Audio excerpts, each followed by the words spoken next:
বেনজির আহমেদ তো ব্যক্তিগত বেনজির নন, তিনি দুর্নীতি করেছেন পুলিশের আইজিকে ব্যবহার করে, সেনাপ্রধান দুর্নীতি করেছেন সেনাবাহিনীর প্রধানের পদকে ব্যবহার করে। সমাজের উপরে এই যে দুর্নীতিবাজদের একটা নেক্সাস তৈরি হয়েছে এবং একজন আরেকজনকে রক্ষা করার চেষ্টা করছে, এই সরকারের উদ্দেশ্য দুর্নীতি বিরোধী কোনো পদক্ষেপ না। এই সরকার সবকিছুকে তার ক্ষমতার সাথে প্যারালাল হিসাবে দেখে, নিয়ন্ত্রণে রাখতে চায়। দুর্নীতির বিরুদ্ধে সামাজিক আন্দোলন দরকার, তবে দুর্নীতি প্রতিরোধ করতে হলে রাজনৈতিক সদিচ্ছা দরকার। আপনারা দেখেছেন যে আমরা মাঝে মাঝে এই শাহবাগে বিভিন্ন বিষয় নিয়ে আমাদের বক্তব্য, আমাদের উদ্বেগ তুলে ধরার জন্য এখানে এসে দাঁড়াই। আজকে আমরা এখানে দাঁড়িয়েছি নাগরিকদের উদ্বেগ প্রকাশ করার জন্য। আমাদের এখানে দুর্নীতি যে বেড়েছে এটা আমরা অনেকদিন ধরে জানি। এই দুর্নীতি নিয়ে আমরা গত অনেকদিন ধরে হাসি ঠাট্টা করেছি। ফরিদপুর মেডিকেল কলেজে বালিশের কথা আপনাদের মনে আছে, ফরিদপুর মেডিকেল কলেজে প্লেট কেনার কথা মনে আছে। গত কয়েকদিন আগে দিনাজপুর মেডিকেল কলেজে শিশুদের ওজন মাপার জন্য যে মেশিনটি ব্যবহার করা হয় তার দাম হচ্ছে ৮,০০০ টাকা। ৮,০০০ টাকা দিয়ে মেশিন কেনা হয়েছে শিশুদের ওজন মাপার জন্য। আর সেই মেশিনটি নষ্ট হয়ে যাওয়ার পর সেটি মেরামতের জন্য খরচ করা হয়েছে এবং পত্রিকায় এসেছে খরচ হয়েছে ৩.৫ লক্ষ টাকা। ৮,০০০ টাকার মেশিন, সেটি মেরামত করার জন্য ৩.৫ লক্ষ টাকা। আপনাদের হাতে ডিভাইস আছে, আপনারা সার্চ দিলে পাবেন। আজকে সকালে আমি ফেসবুকে একটা পোস্ট দিয়েছি। গত কয়েকদিন আগে একজন কর কর্মকর্তা কি আবু মাহমুদ, আজকে দেখেছেন তার ব্যাংক অ্যাকাউন্ট হচ্ছে ৮৪টি। এই ভদ্রলোকের শ্বশুর একসময় ব্যাংকের কর্মকর্তা ছিলেন, তার স্ত্রী তিনি কিছুই করেন না, গৃহিণী। তাদের ব্যাংক অ্যাকাউন্ট হচ্ছে ১৯টা এবং সেখানে প্রায় ২১ কোটি টাকা আছে। তো এই সংক্রান্ত একটু পোস্ট দেওয়ার পর কিছুক্ষণ পরে এক ভদ্রলোক আমাকে মেসেঞ্জারে নক করলেন এবং তিনি কতগুলো চাঞ্চল্যকর তথ্য আমাকে দিলেন। বললেন যদি আমার নাম প্রচার না করে সম্ভব হয় আপনি টেলিভিশনে টক শোতে তুলবেন। এই ভদ্রলোকের শালা তার মেয়েকে বিয়ে করার জন্য গিয়েছিল, প্রস্তাব পাঠিয়েছে এবং তার যোগ্যতা হচ্ছে, প্রথমেই বলেছে ছেলের BMW গাড়ি আছে। তো তাৎক্ষণিকভাবে মেয়ের বাবা বলেছেন BMW ড্রাইভারের কাছে আমি মেয়ে বিয়ে দেব না। এখন পর্যন্ত তিনি বিয়ে করেননি, কিন্তু BMW গাড়ি কেন ব্যবহার করেন? ব্যবহার করেন তার দুলাভাই। আজকের RTV সহ অনেকগুলো টেলিভিশনে নিউজ এসেছে, তার প্রতি মাসে ঘুষ বাবদ ইনকাম, ঘুষ থেকে ইনকাম করেন ৬ কোটি টাকা। এর আগে মতিউরের ঘটনা আমরা দেখেছি, অথচ এরকমের ঘটনাগুলো প্রতিনিয়ত ঘটছে। আপনার বাম পাশে আমাদের একটি হাসপাতাল আছে, পাবলিক হাসপাতাল, একটু দূরে ঢাকা মেডিকেল কলেজ আছে। ঠিক এখান থেকে বক্তব্য শোনার পর আপনি সেখানে যান, আপনি অসংখ্য মানুষ পাবেন পকেটে প্রেসক্রিপশন নিয়ে মুখ কালো করে ঘুরে বেড়াচ্ছে, ভেতরে স্বজন ১,০০০ টাকার একটি ওষুধ কিনতে পারে না।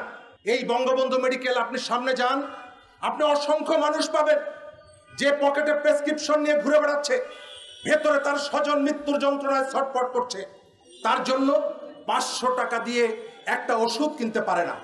এই যে বাসগুলো চলছে, আপনি এই বাসের ভেতরে যদি ঢোকেন তাহলে অসংখ্য মানুষকে পাবেন যিনি ৫ টাকার কম ভাড়া এবং বেশি ভাড়া নিয়ে বাসের মধ্যে ঝগড়া করছে।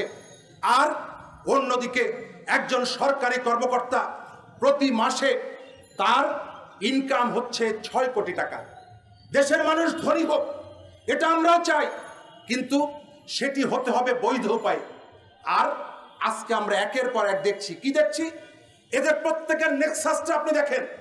সাদিক এগ্রো অবৈধভাবে ব্যবসা করেছে আজকে ১৫ বছর। যখন সাদিক এগ্রোতে অভিযান চালানো হলো তখন ছবি এলো বেনজির আহমেদের সাথে তার ছবি।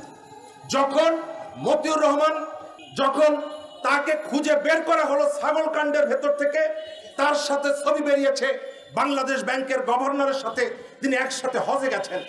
অর্থাৎ সমাজের উপরে এই যে দুর্নীতিবাজদের একটা নেক্সাস তৈরি হয়েছে এবং একজন আরেকজনকে রক্ষা করার চেষ্টা করছে। আমরা অনেকের কাছে শুনি, যখন মতিউর রহমানের এই অপরাধগুলো ক্রমশই সামনে এলো, তিনি তার সহপাঠীদের অনেককেই বলেছেন আমার পক্ষে দাঁড়াও।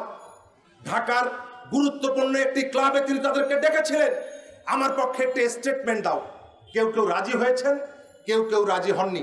আজকে কোথায় মতিউর রহমান আমরা কেউ জানি না। কয়েকদিন আগে বেনজির আহমেদ তো ব্যক্তিগত বেনজির নন, তিনি দুর্নীতি করেছেন পুলিশের আইজিকে ব্যবহার করে, সেনাপ্রধান দুর্নীতি করেছেন সেনাবাহিনীর প্রধানের পদকে ব্যবহার করে।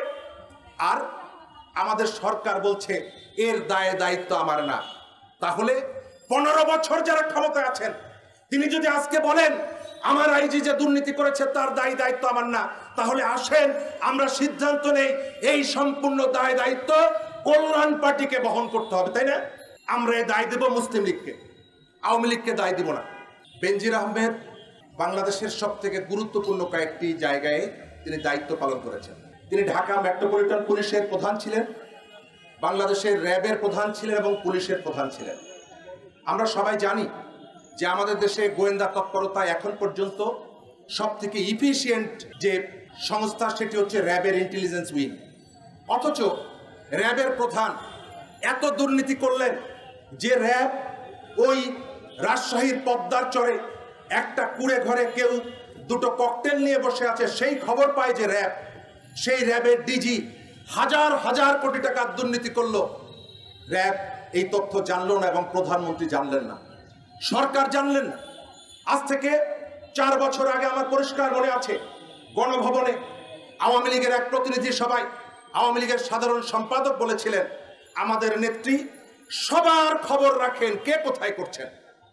অথচ আজকে তিনি সেনাবাহিনীর প্রধান কি করেছেন সেই খবর রাখতেন না, র্যাবের প্রধান কি করেছেন সেই খবর রাখতেন না।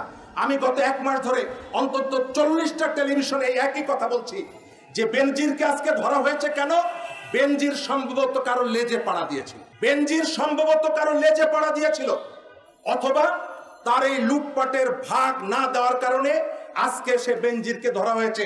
এখনো এই কথা এবং আগামী যতদিন বেঁচে থাকবো এই একই কথা বলবো, বেনজির সম্ভবত তার লুণ্ঠিত অর্থের ভাগ দেয় নাই, সেই কারণে বেনজিরকে ধরা হয়েছে। তা না হলে বেনজিরকে সরকার ধরতো না। এই ঘটনাগুলো আমাদের এখানে ঘটছে। সরকার দুর্নীতির বিরুদ্ধে যে পদক্ষেপ গ্রহণ করা উচিত ছিল সেই কাজটি করে নাই। অথচ 2008 সালে এই সরকার যে প্রতিশ্রুতি দিয়েছিল তার একটি প্রতিশ্রুতি ছিল তার দুর্নীতির বিরোধী তারা অবস্থান গ্রহণ করবে। এবং আপনাদের মনে আছে বলা হয়েছিল এমপিদের সম্পদের হিসাব প্রতি বছর প্রকাশ করা হবে, একবারও প্রকাশ করা হয় নাই। আর সেই প্রকাশ করা নার কারণে আজকে দেখছেন এমপিদেরকে কিমা করে ফেলা হচ্ছে, কারণ তারা আর এখন সংসদ সদস্য হিসাবে আইন প্রণয়নের দায়িত্বের মধ্যে তাদের পড়ে না। তারা এখন বাংলাদেশের বড় বড় মাফিয়া হিসাবে, কেউ মাদক ব্যবসা কন্ট্রোল করে, কেউ হুন্ডির ব্যবসা কন্ট্রোল করে, কেউ চোরাচালান কন্ট্রোল করে, এবং তার পরিণতি কি হচ্ছে এটি আমরা দেখতে পাচ্ছি। আমি আমার এই জায়গা থেকে মনে করি সরকার দুর্নীতি ইস্যুতে আবার রাজনীতি করবে। আজ থেকে 10 বছর আগে আপনাদের মনে আছে এই পাশে ইন্টারকন্টিনেন্টাল দুর্নীতি দমন কমিশন সংবাদ সম্মেলন করে বলেছিল আমরা বিদেশ থেকে আরাফাত রহমান কোকর দুর্নীতির 7.5 কোটি টাকা ফেরত এনেছি, এবং গত 15 বছর সরকার সেই ঢোলটি পেটাচ্ছে। আমার প্রশ্ন হচ্ছে বিদেশে পাচার করা আরাফাত রহমান কোকর 7.5 কোটি টাকা যদি ফেরত আনা যায়, তাহলে গত 15 বছরে হাজার হাজার কোটি টাকা যে ফেরত গেছে, পাচার হয়েছে, সেই টাকা কেন আনা যায় না? যায় না এই কারণ হচ্ছে সেটি নিয়ে রাজনীতি করা যাবে না। কোকর টাকা নিয়ে রাজনীতি করা যায়, ক্ষমতা প্রধান প্রতিদ্বন্দ্বী বিএনপিকে কোণঠাসা করা যায়। এই সরকারের উদ্দেশ্য দুর্নীতি বিরোধী কোনো পদক্ষেপ না।